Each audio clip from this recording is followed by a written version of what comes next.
Happy Friday, everybody. It's Jim, it's Amedeus, and we got an entire weekend full of all kinds of crazy stuff, Amedeus. What are some of the things you're looking forward to this weekend? Yeah, well, one of the big things, obviously, there's MLS is back this Mm-hmm. weekend. If you saw the Salt Lake City and Inter Miami match earlier in Mm-hmm. the week, well, the whole league is back this weekend. And if you enjoyed that game, Miami's playing again on Sunday, so you can get your, double Messi fix Twofer. this week. Yes. Yeah, you got a twofer this week.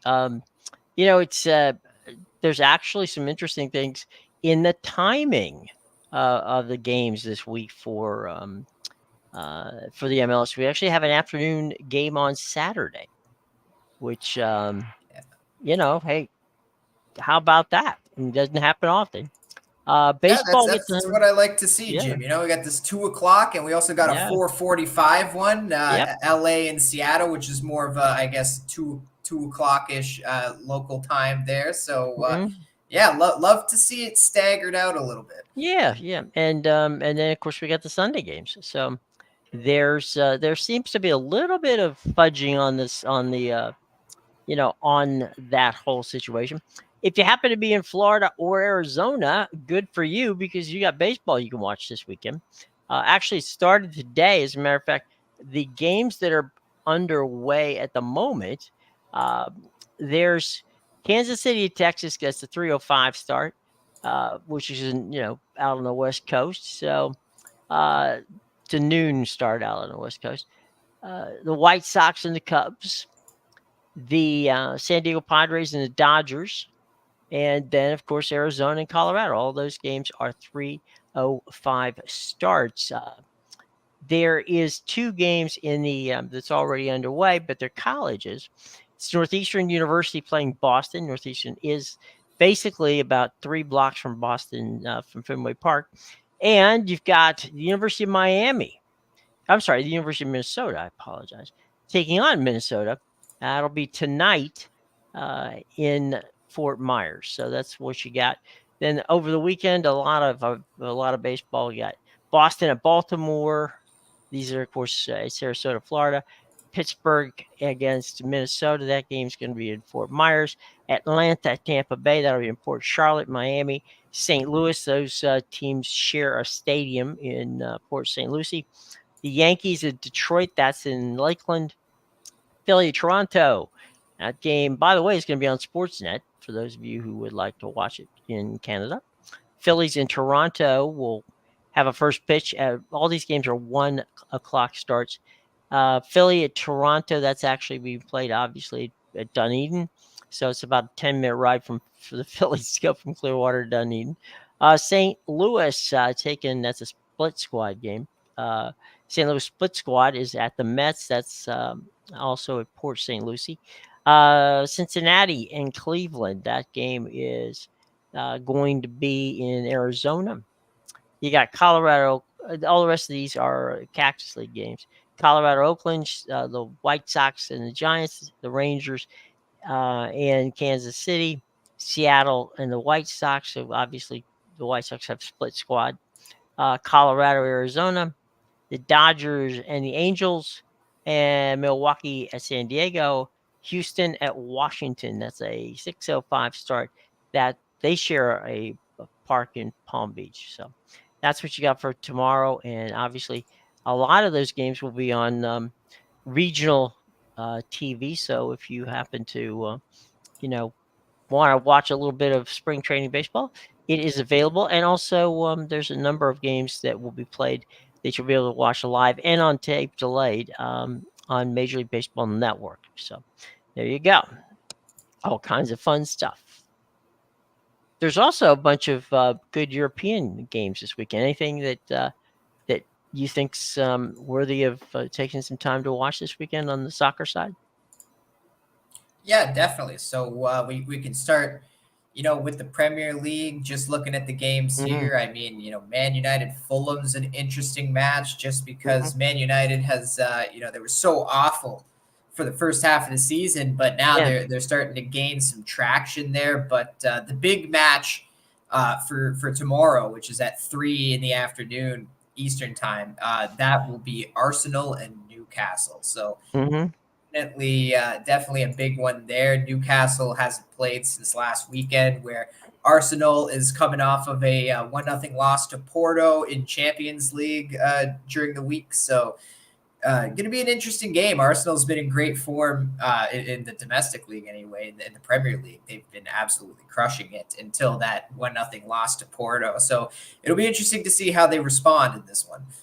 Now that game will be on Fubo TV in Canada and Peacock here in the United States. Little side thing, and that this is if I don't think it affects the Canadian Fubo TV, but the U.S. Fubo TV. Fubo is actually suing the major networks because of the potential of them raising their prices to Fubo, seeing Fubo as competition, and so therefore it could be there could be a knockdown drag-out fight on that. So keep an eye out in the United States for what's going on with Fubo TV. As I said, I don't think that affects the Canadian market because international rights and domestic rights are totally different. So there you go on that. All right, so some good games on on Saturday. Anything on Sunday? On Sunday, we only have the one game in the Premier League. Right. It's the Wolves. And Sheffield United. So got like the worst team in the Premier League there. Maybe not the best match to watch, but definitely, in the MLS, I did mention that Miami is playing once again on Sunday, and they're gonna be in LA taking on the Galaxy. So that might be the game to watch. That's, I believe, 8:30. 8:30 game. Yeah. So that'll be a good one. And honestly, just touching on the MLS for Saturday, I think LAFC and Seattle is going to be a fantastic game. Obviously, right out of the bat. Those are the two. Yeah, those are the two that are favored to win the West this year. And obviously, I've talked a lot about how I think the LA dynasty's over and Seattle's the team to beat in the West. So I'm very interested to see this first game. Obviously, LA will be at home, but not too much of a travel for Seattle. So definitely going to be a fun one there. Yep. And that was an afternoon game. Right. And you mentioned that Cincinnati and, against the stagger start. On Sunday, you've got the 2:30 start, which is Cincinnati facing Toronto FC. That's going to be free, by the way, on Apple if you have Apple TV. Then you go to 5 o'clock when it's in Nashville and New York Red Bull.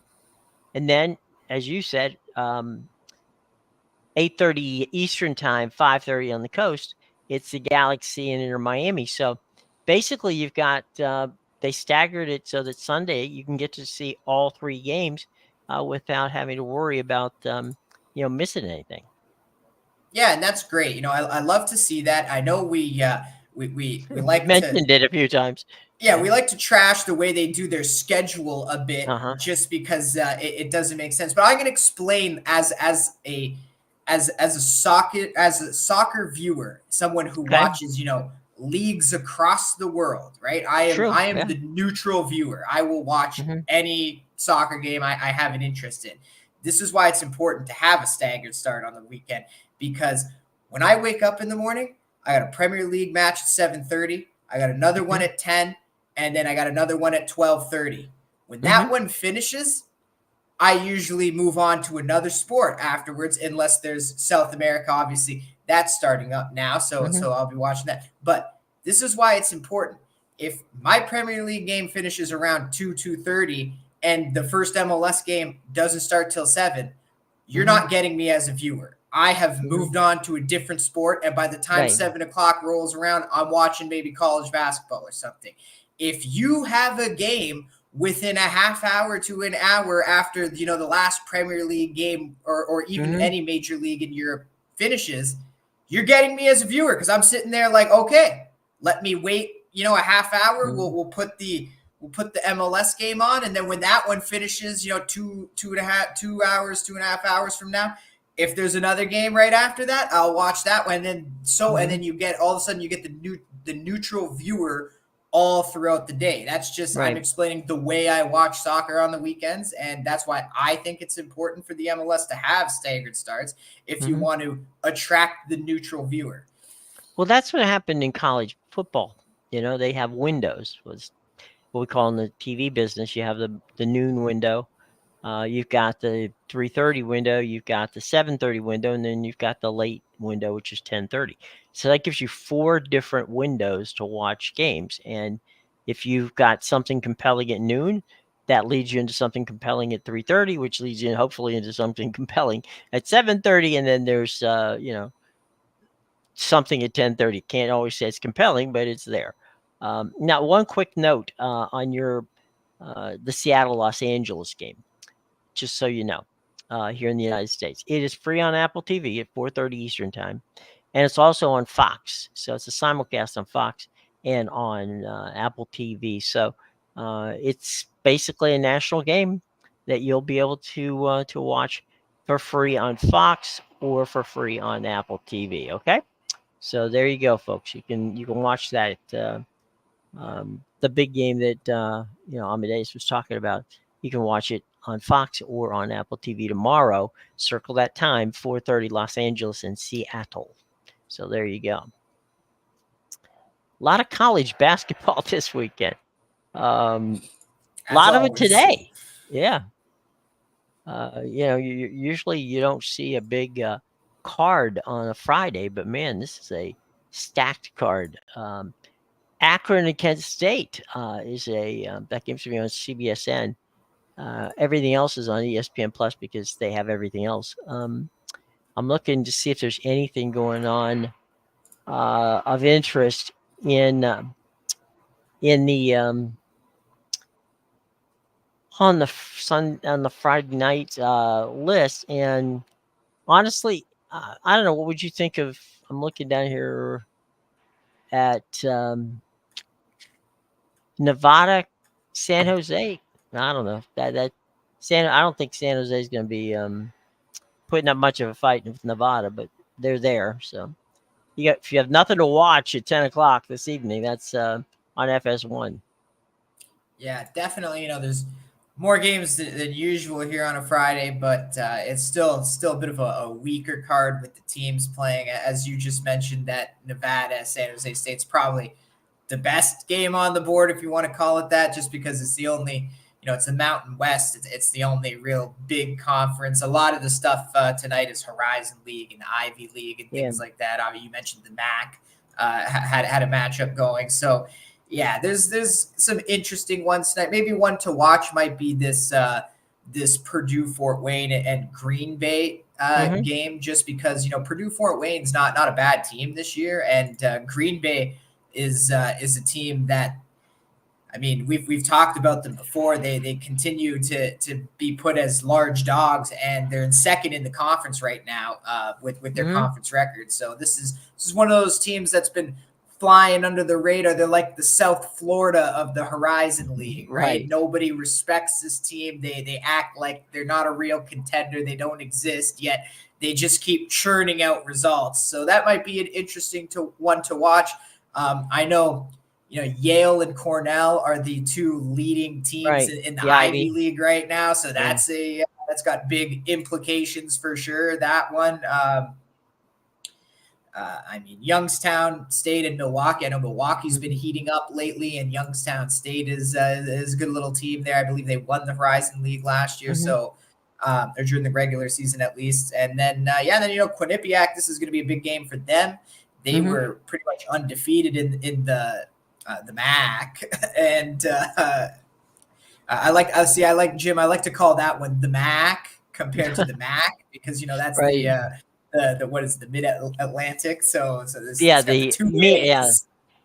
Or the MIAC, whatever you want to call it. So but definitely, Quinnipiac, they've lost 2 games in a row now, so their lead is fleeting in that conference. That might be a game to watch just for the implications there.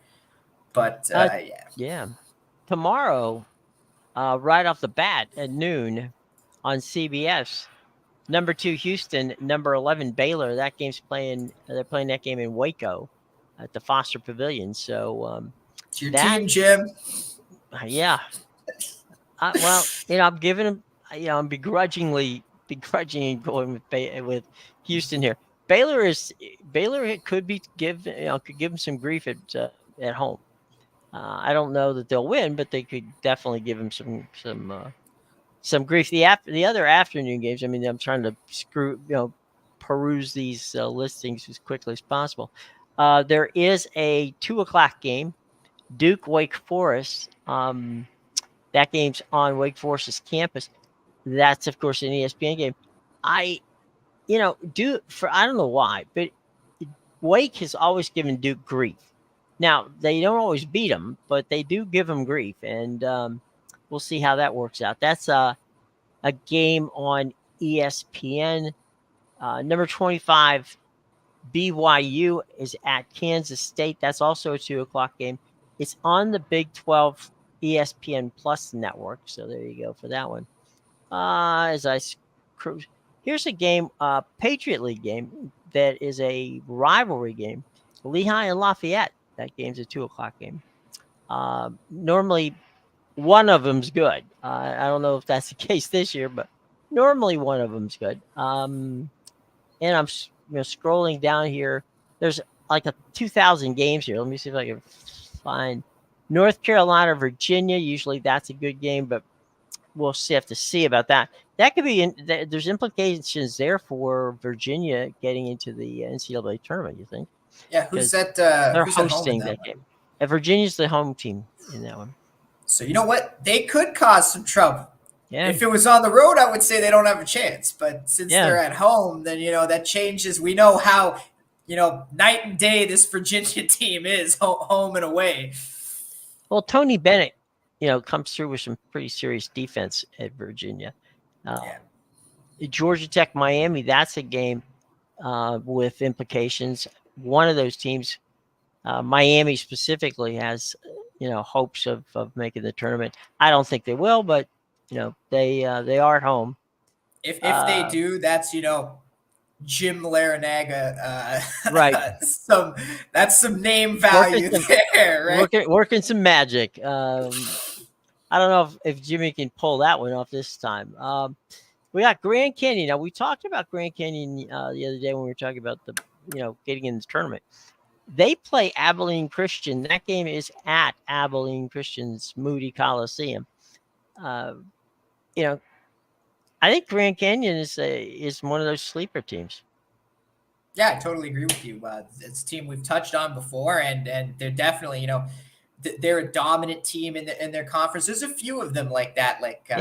They're one. High Point is one. Samford is one. Right? These are all teams that have dominated their conference this season, but have flown under the radar, haven't really been ranked either. You could throw Indiana State. Obviously, they're ranked now, but nobody even paid attention to this team until a week ago, and they're 23-3 or something like that. So, there you go. Yeah, a lot of sleepers, definitely. Here's one of the great rivalries in college sports: Grambling at Southern. And that game's at 5:30 in Baton Rouge, Louisiana. That's going to be it always turns out to be a war. Number 14, Auburn. Go ahead. You were going to say something? I was just going to say that's also a big one. I'm just going to double check here, but I think those two teams are leading the conference right now. Yes, they are. In the SWAC, or in the SWAC, sorry. So, yeah, both are, there you go, tied for first with the same record. So, huge game, not only from a rivalry standpoint, but the winner of this one might go on to get that high first seed in the conference. That's right. Also, Texas takes on number 9, Kansas at 6:00 on ESPN. That game will be played at Kansas, so big game for Texas if they want to get in the tournament. Also at 6, Auburn has a chance to do something they don't do in football, and that's beat Georgia. That game's a 6:00 tip, but that is in Athens, so we'll have to take a look at that.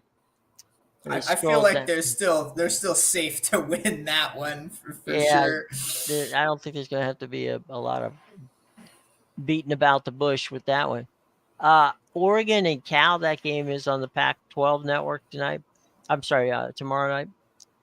Okay, just as quickly as I can, zinging through here, see if I can find anything of interest. Florida State and Clemson, 7:45. That game's on ESPN Plus. We saw yesterday that Clemson was in the tournament, according to Jerry Palm. I don't know. This one, Florida State, Leonard Hamilton's doing pretty well after they started horribly. Trying to get them back on track. Not to get, I mean, I don't think anybody believes Florida State's going to make the tournament, but they can cause grief. And if they could go into Clemson and beat Clemson, that would cause grief.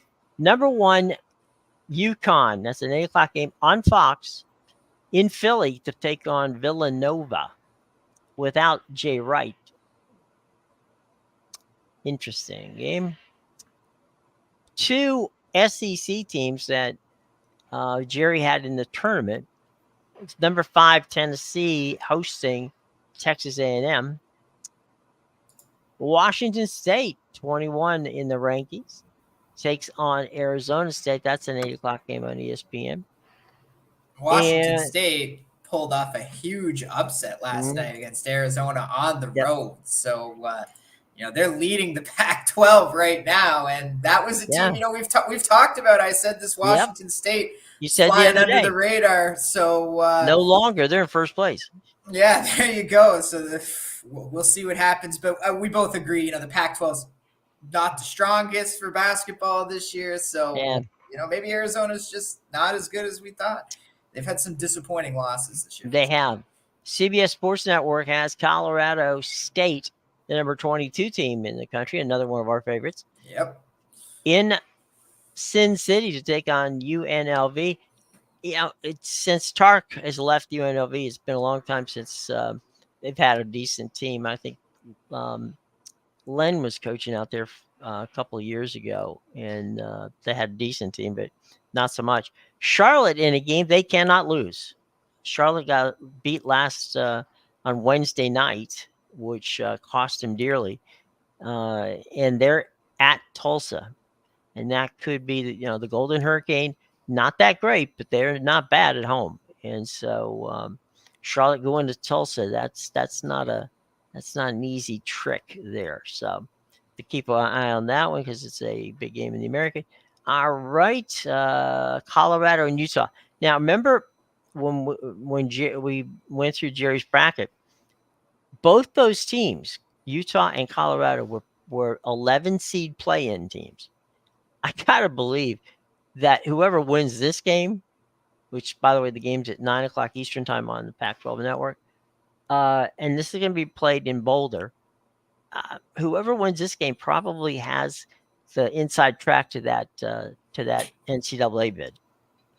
Yeah, I would agree with that. So it's a big game. I mean, you said it was in Boulder. Yeah, I know. Obviously, altitude's not going to be a big issue for Utah, but they haven't been good on the road. Altitude aside, they just haven't been good on the road in general. So Colorado, they were ranked coming into the season, and they've been in and out of the rankings all year. Utah has as well. So yeah, absolutely, this is a huge game for those two. Okay, here's one of those games where pay attention to the fact that it does not have the third word on the team's name. Okay, St. Mary's is at home. They are the number 18 team in the country. They are a team that we like. Okay, they are playing San Diego, not to be confused with San Diego State. Okay, I don't think St. Mary's gonna have a lot of trouble with San Diego. Yeah, the Toreros are not great. They're definitely not great. And you said it was in St. Mary's? Yeah, it's at St. Mary's Pavilion in Moraga, California, which, by the way, is, for those of you who don't know, about an hour south of San Francisco. Yeah, they need that. They need that game to be at the Jenny Craig Pavilion or whatever it is. Doing much, right? Speaking of the aforementioned San Diego State, they are on the road taking on Fresno. That's a CBSN game. At the Save Mart Center in Fresno. So they're going to be in Fresno for San Diego State. I think that, San Diego State, go up there, pick up a few avocados, and hit the outlet malls and come home a winner. Yeah, shouldn't cause too much trouble for them. No. The 10 o'clock game on ESPN, and this is kind of sad to me. It's USC and UCLA. They're playing at Pauley Pavilion, Pauley Pavilion is one of those arenas that specifically, obviously, in college basketball, like Alumni Hall in Indiana and some of the other great gyms in the country. It's just it's a shrine of basketball. These two teams are not shrines. No, they're not playing for anything. Neither one of them is going to get in a tournament, and it's the last game that they will play against each other on campus as members of the Pac-12, founding members of the Pac-12. So, it's going to be one of those games on ESPN where it really doesn't mean anything. Let's see. Anybody else of interest playing here? Pepperdine is playing San Francisco. I don't think either. Well, San Fran's is probably not going to get in the tournament. Loyola Marymount against Pacific. Long Beach State, Hawaii. That game's going to be played in Honolulu. So no, nothing on the Saturday slate here left. I think we pretty much picked them clean on that aspect. And there's still a couple of games on Sunday. And there you go. Creighton and St. John's, that could be the last game. Well, it won't be the last game, but it's going to be. I don't know if Rick Pitino is going to survive at St. John's. I mean, he was pretty outspoken about the play of St. John's this past week, basically saying that they didn't do anything right. Which honesty in coaches are it's a good thing sometimes, but I'm not sure. I think Rick might have upset the powers that be, but they signed him to a big contract, so I don't know whether or not they're going to do it. But Creighton has played really well lately, and going into Madison Square Garden, I don't think that's going to make much difference.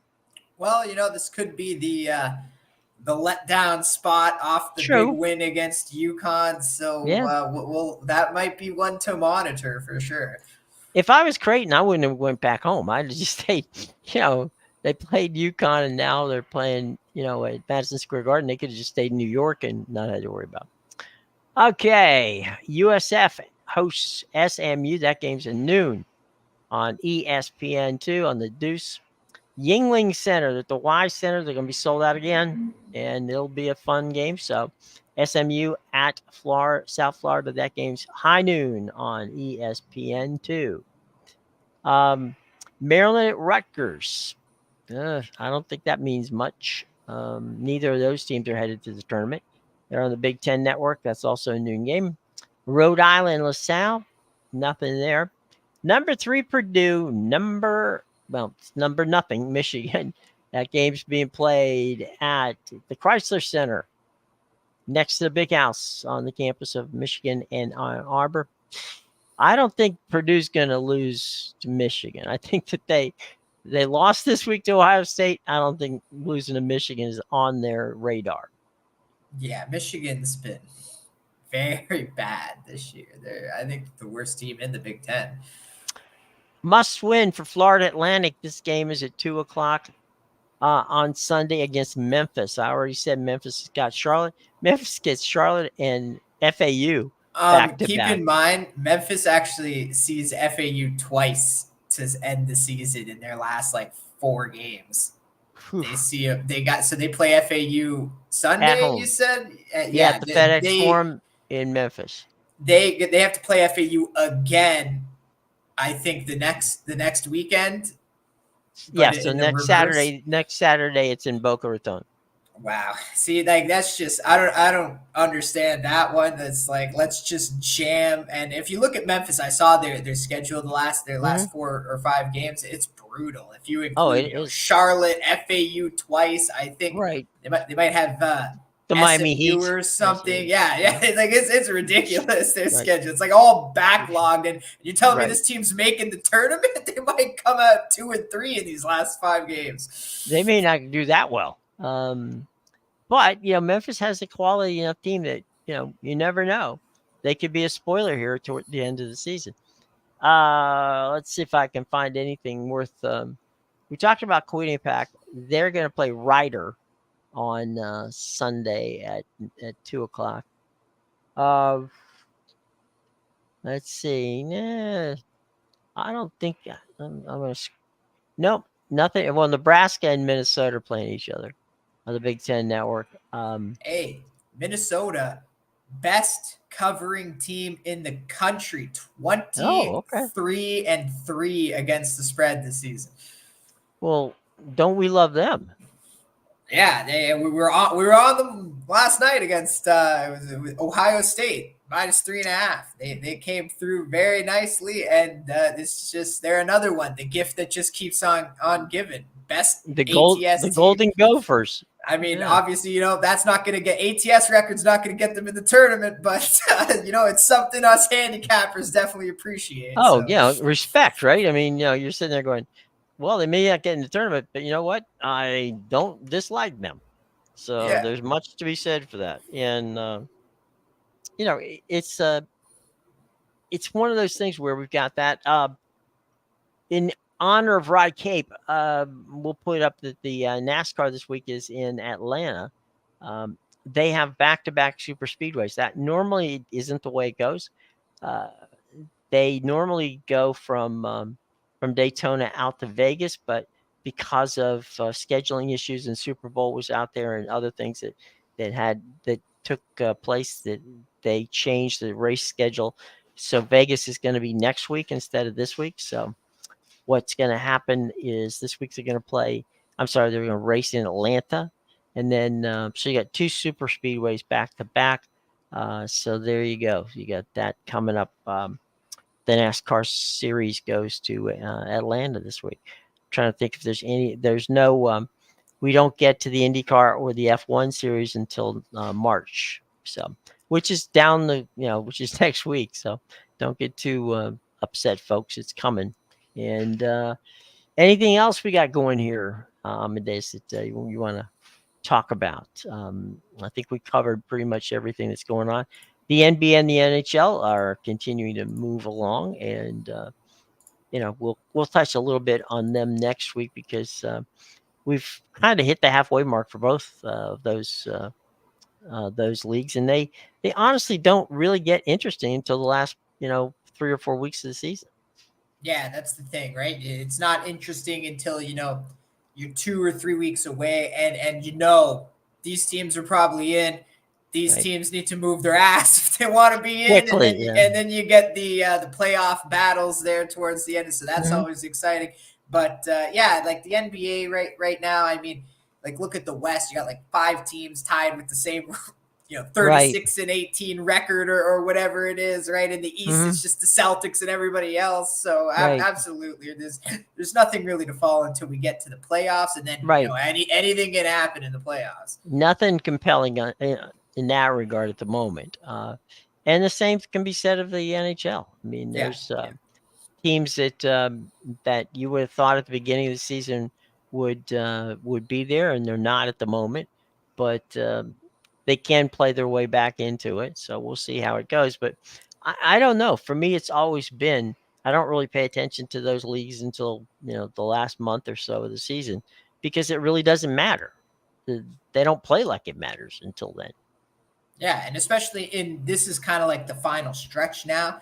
Maybe, teams like the Heat or the Warriors that were starting to get hot and realize, we're out of the playoffs, right? Well, not so much the Heat, but we're at the Warriors. We're out of the playoffs right now. So you're going to start to see those teams try to go on a run and get hot. Right. So, definitely that'll be a bit exciting. But other than that, the Celtics, the Timberwolves, they're just going to continue to roll teams. And the other part of it is now we have that little play-in deal, which makes it even weirder. So, I mean, there's teams that are headed in that direction.